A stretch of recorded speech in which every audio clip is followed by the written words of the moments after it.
Προγραμματίζουμε για το πρώτο εξάμηνο του 2014, που έχουμε και την Ελληνική Προεδρία, στο πλαίσιο της Προεδρίας να κάνουμε 2-3 εκδηλώσεις για την προστασία του φυσικού περιβάλλοντος, ενταγμένες στην Προεδρία, αλλά και ενταγμένες στην αρμοδιότητα της δικής μας υπηρεσίας. Θα ξεκινήσουμε κανονικά σήμερα με τα ψάρια, τα ψάρια του γλυκού νερού. Τις επόμενες μέρες θα ακολουθήσουν οι κότοποι, δραστικά και πουλιά. Θα ήθελα να σας καλωσορίσω και εγώ με τη σειρά μου στο σημερινό σεμινάριο, το οποίο εύχομαι να παρακολουθήσετε όλοι σας και να παρακολουθήσετε όλες τις ενότητες, έτσι ώστε η γνώση την οποία θα αποκομίσετε να είναι πολύπλευρη και να είναι κυρίως χρήσιμη για τη δουλειά την οποία κάνετε στον φορέα σας. Σήμερα, όπως θα είδατε και στο πρόγραμμα το οποίο σας έχει διανεμηθεί, θα γίνουν κάποιες εισηγήσεις οι οποίες αφορούν τα ψάρια.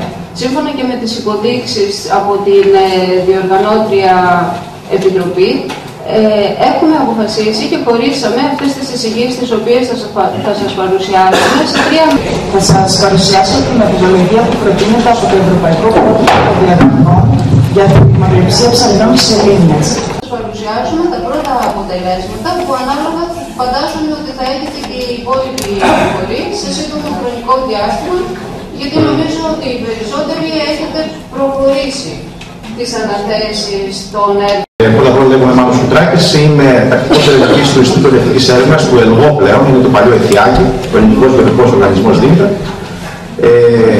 και πρόεδρος της Φορέα Διαχείρισης του Εθνικού Πάρκου Ανατολικής Μακεδονίας και Θράκης, που έχει το ΔΕΛΤΑ ΝΕΤ, την Ιστονίδα και την Ισμαρίδα. Είναι το μεγαλύτερο τοπικό πάρκο στην Ελλάδα με 22 λιμνοθάλασσες. Καλησπέρα σας από μένα. Λέγομαι Σαπούνιδης Τακύρης, είμαι συνολικός συνεργάτης του Ινστιτούτου Ελευθερικής Έρευνας και υποψήφιος διδάκτορας του Πανεπιστημίου Ιωαννίνων. Θα σας μιλήσω για την αλεία, για τις μεθοδολογίες αλείας σε λίμνες, σε ποτάμια και σε λιμνοθάλασσες.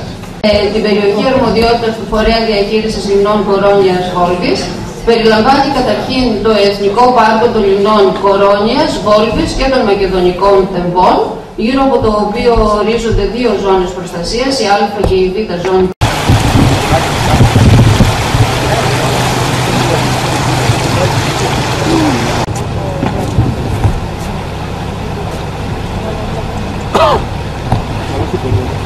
Αυτός είναι ο γρίπος ο μικρός.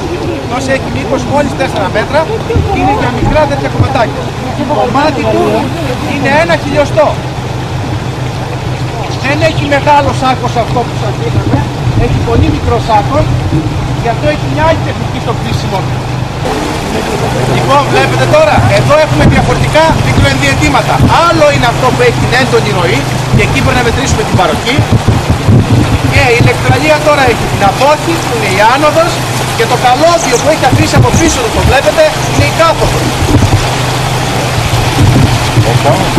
Ρυθμίζει την ένταση, μπορούμε να αφήσουμε σε βολτ. Ανάλογα με την αγωγημότητα χρειάζεται αλλαγή. Εντάξει. Είπα λίγο εδώ στις 5 μέτρες. Μετά πιέσει κάνει το...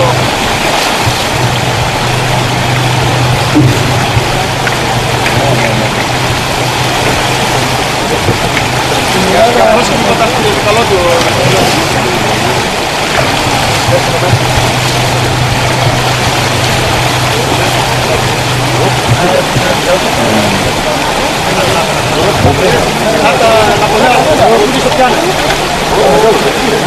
Βάλε λίγο νερό στο κουβάσι τώρα. Λίγο νερό στο κουβάσι και δώστε μας.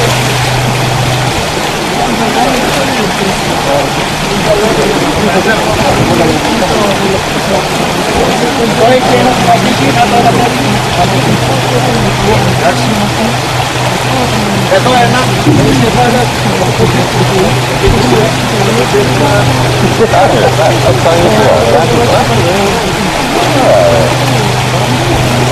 Καταλάβατε γιατί θέλει 2 άτομα από πίσω. Το νερό παρασέρνει τα ψάρια που είναι ανέφικτα και οι άλλοι από πίσω τα πιάσουν. Πίσω, λίγο πιο πίσω. Επίσης, για να μας διευκολύνουν, έχουν τα μπελάκια που γράφουν κάτω ποιο είναι το μέγεθος του νερού. Αυτό έχει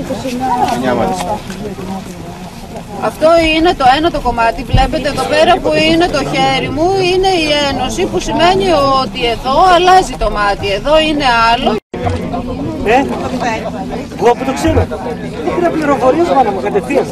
Λέω για πείτε μου, τι παίζει. Καταρχήν. Άμα πάτε στην πρέσβα, να δεις το κλάδο.